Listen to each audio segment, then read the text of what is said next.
اللهم صل على سيدنا محمد وأسدل الظالمين بالظالمين وأخرجنا من بينهم سالمين وعلى آله وصحبه أجمعين.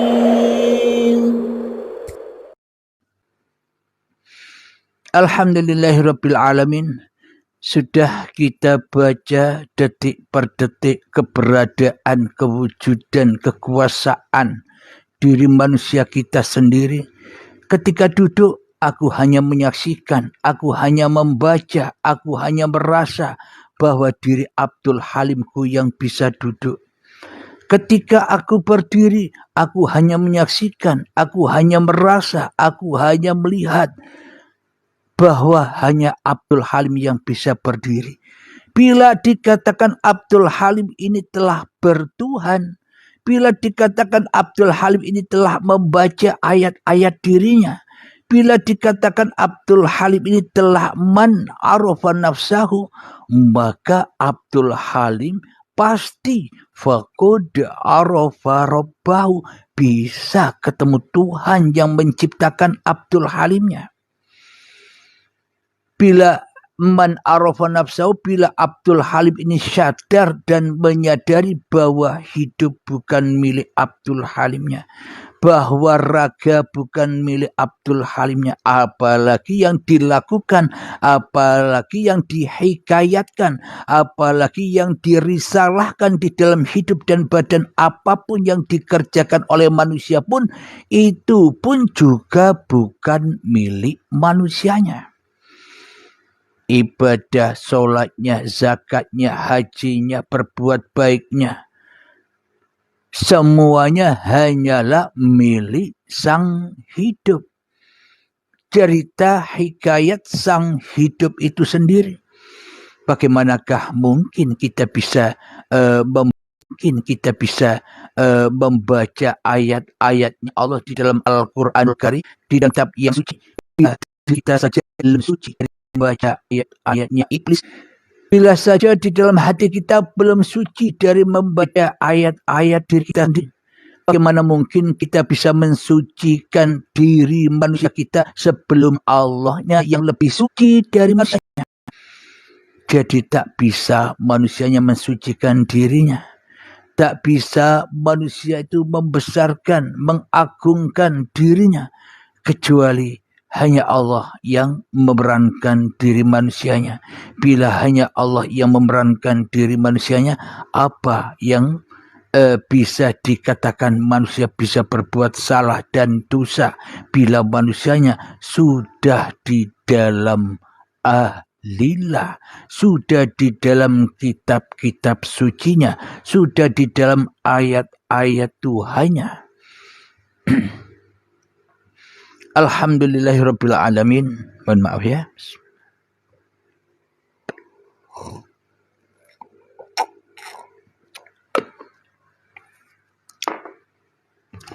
Mari kita buka bersama di dalam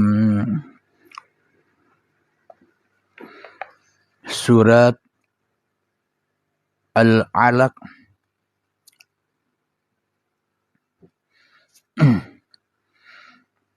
A'udzu billahi minasy syaithanir rajim. Bismillahirrahmanirrahim.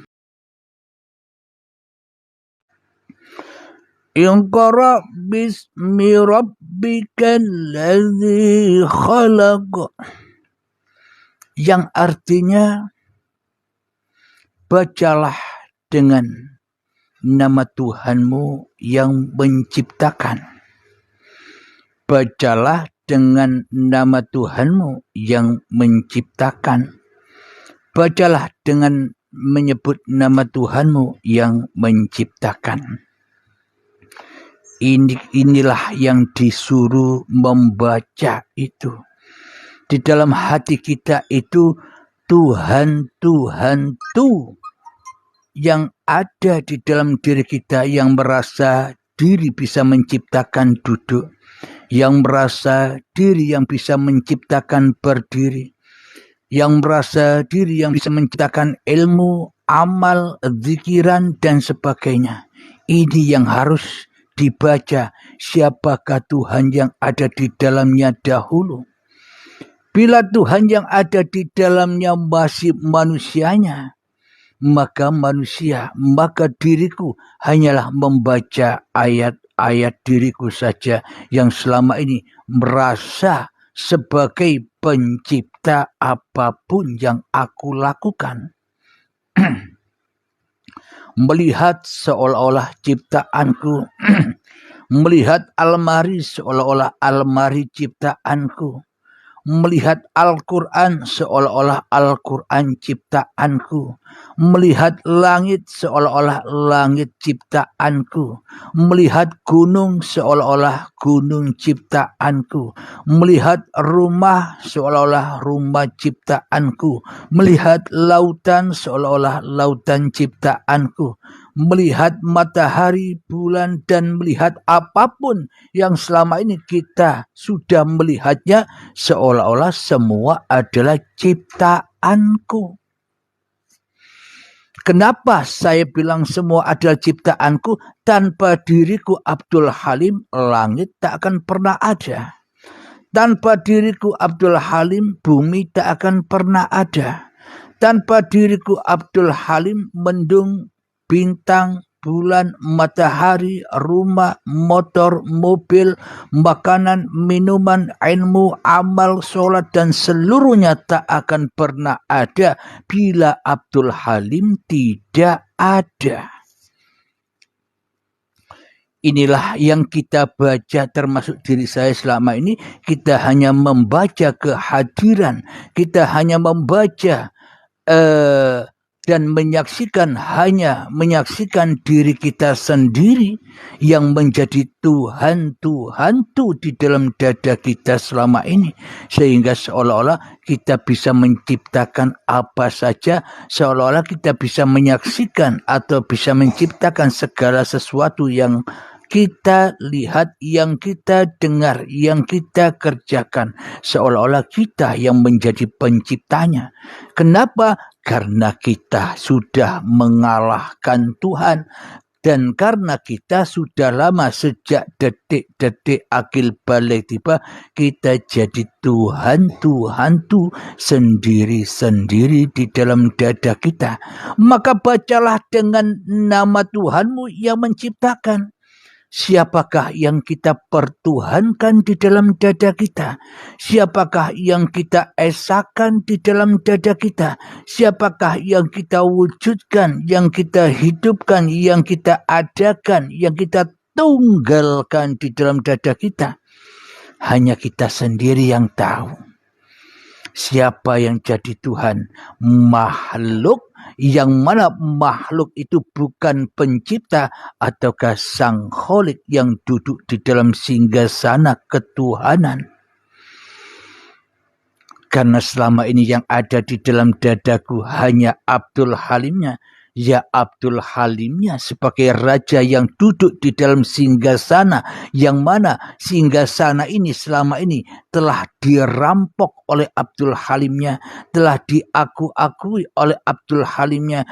Tuhannya sudah dicabut rohnya, Tuhannya sudah dicabut kekuasaannya, Tuhannya sudah dicabut segala apa yang diciptakannya menjadi milik Abdul Halimnya. Itu yang harus dibaca.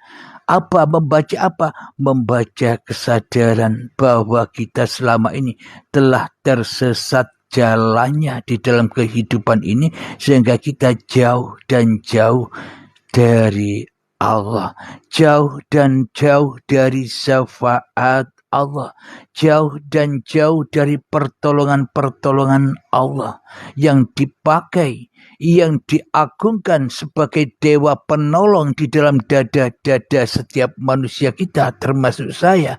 Selama ini hanyalah kita meminta atau memohon pertolongan kepada hawa nafsu kita sendiri agar hawa nafsu ini puas dengan apapun yang kita inginkan. Karena Tuhannya bukan Tuhan yang sebenar-benarnya Tuhan, maka ya dipanasi, dimasukkan anar oleh Allah. Ia disiksa, diazab dengan dunia dan apa-apa yang dicintainya, yang selain Allah. Al-Iqra ayat yang kedua. Khalaqal insana min 'alaq. Dia telah menciptakan manusia dari segumpal darah. Jadi darah takkan pernah ada. Jika bakal manusia yang dikatakan Allah dari segumpal darah ini tidak akan pernah ada bila tak ada ruhullah yang ada di dalam sperma, ruhullah hidupnya Allah yang ada di dalam sel telur. Tidak akan ada segumpal darah bila tak ada pertemuan antara cikal bakal kedua orang tua kita. Ayat yang ketiga.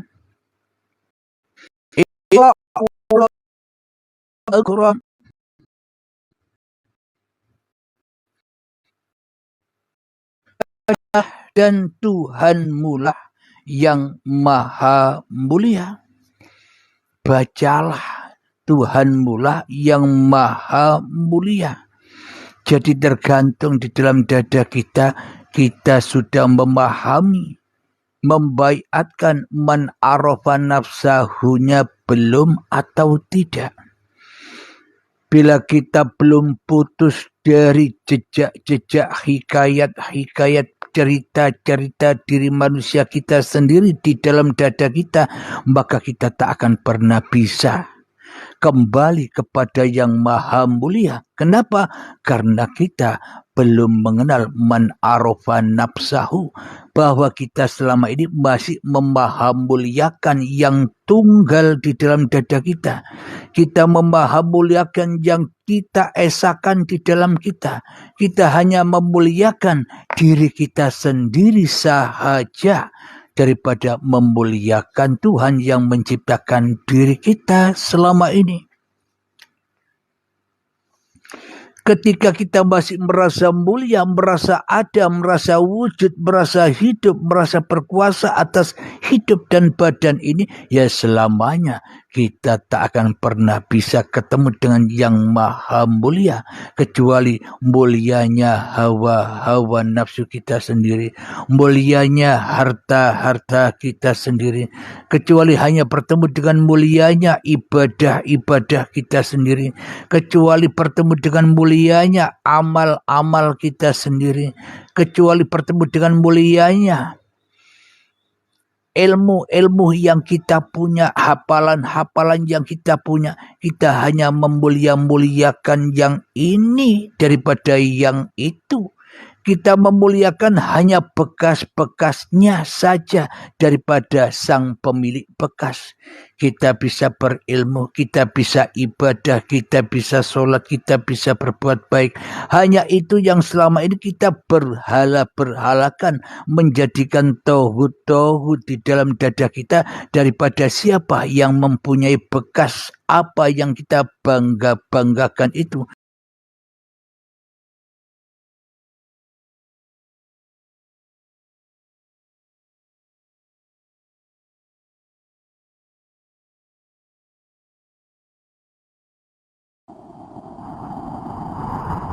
Allahumma shalli ala sayyidina Muhammad wa asbiri zalimin zalimin